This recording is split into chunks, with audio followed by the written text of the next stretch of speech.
Welcome back to my review zone. ನಾನು ನಿಮಗೆ ಇವತ್ತು PVC ಆಧಾರ್ ಕಾರ್ಡ್ ಬಗ್ಗೆ ಮಾಹಿತಿ ಕೊಡ್ತಾ ಇದ್ದೀನಿ. PVC ಆಧಾರ್ ಕಾರ್ಡ್ ಅಂತ ಹೇಳಿದ್ರೆ ಆಧಾರ್ ಕಾರ್ಡೇ ಬರುತ್ತೆ.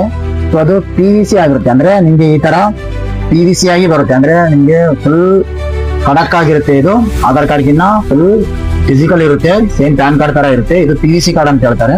ಸೊ ಆಧಾರ್ ಕಾರ್ಡ್ ಆಗಿ ನೀವು ಎಲ್ಲಿ ಬೇಕಾದ್ರೂ ಕ್ಯಾರಿ ಮಾಡಬಹುದು. ಇದು ನೀರಲ್ಲಿ ಬಿದ್ರೂ ಕೂಡ ಏನು ನೆನೆಯೋದಿಲ್ಲ, ಸೊ ಯಾವುದೇ ತರಹದ ಡ್ಯಾಮೇಜ್ ಕೂಡ ಆಗೋದಿಲ್ಲ. ಸೊ ಈ ತರಹದ PVC ಕಾರ್ಡ್ ತಮಗೂ ಬೇಕು ಅಂತ ಹೇಳಿದ್ರೆ ದಯವಿಟ್ಟು ತಮ್ಮ ಆಧಾರ್ ಕಾರ್ಡ್ ನಮ್ಗೆ DM ಮಾಡಿದರೆ ಸಾಕು, ಜಸ್ಟ್ ಒಂದು OTP ಹೇಳಿದರೆ ಸಾಕು, ನಿಮ್ಮ ಮನೆಗೆ ನಿಮ್ಮ PVC ಕಾರ್ಡ್ ಮನೆಯಲ್ಲೇ ಕೂತ್ಕೊಂಡು ತಗೋಬಹುದು. ಸೊ ಅದೇ ತರ ಪ್ಯಾನ್ ಕಾರ್ಡ್ ಆಗ್ಲಿ ಆಧಾರ್ ಕಾರ್ಡ್ ಆಗ್ಲಿ ಯಾವುದೇ ಬೇಕಾದ್ರೂ ಕೂಡ ದಯವಿಟ್ಟು ನಮ್ಮನ್ನು ಸಂಪರ್ಕಿಸಿ. ಮತ್ತೆ ಇದೇ ತರಹದ ಯಾವುದೇ ಬೇರೆ ವಿಚಾರದ ಬಗ್ಗೆ ನಾನು ವಿಡಿಯೋ ಮಾಡ್ಲಿ ಅಂತ ನಿಮ್ಗೆ ಅನಿಸ್ತಾ ಇದ್ರೆ ದಯವಿಟ್ಟು ಕಮೆಂಟ್ ಬಾಕ್ಸ್ ಅಲ್ಲಿ ಕಮೆಂಟ್ ಮಾಡಿ, ನಾನು ಯಾವ್ದ್ರ ಬಗ್ಗೆ ವಿಡಿಯೋ ಮಾಡ್ಲಿ ಅಂತ. ಸೊ ಇದೇ ತರ ನಮ್ಮ ಪೇಜ್ ಫಾಲೋ ಮಾಡ್ತಾ ಇರಿ, ನೋಡ್ತಾ ಇರಿ, ಕಮೆಂಟ್ ಮಾಡ್ತಾ ಇರಿ, ಶೇರ್ ಮಾಡ್ತಾ ಇರಿ. ಧನ್ಯವಾದಗಳು.